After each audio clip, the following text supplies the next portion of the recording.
Or we've had a lot of fun over the years doing various events and dinners together. So we talked a little bit earlier about the Level Table Dinner series.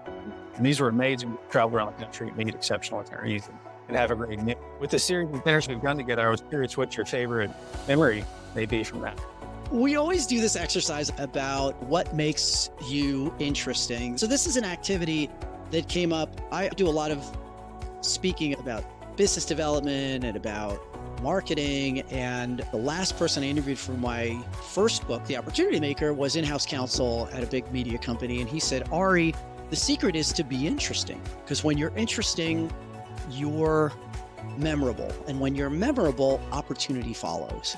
And I never really understood what this meant. To be interesting is interesting. It's a very cryptic kind of message, but over time I've come to learn, and I always ask audiences this question: what makes you interesting? Turn to your neighbor and tell them what makes you interesting. I love hearing these stories, and it fascinates me how endlessly interesting our profession can be. That Joey has coached Patrick Mahomes, or that one of your other colleagues was a huge fan of Lee Vickery that could write upside down. And I remember all of these wonderful things about people. And I just think that gives you great insight, and it immediately warms people to one another.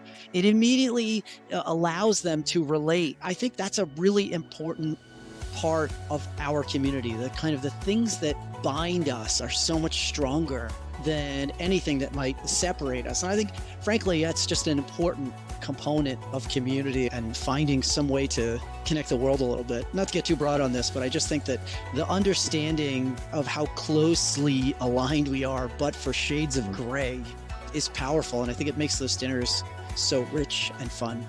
That they are. Interesting, be memorable. I like that.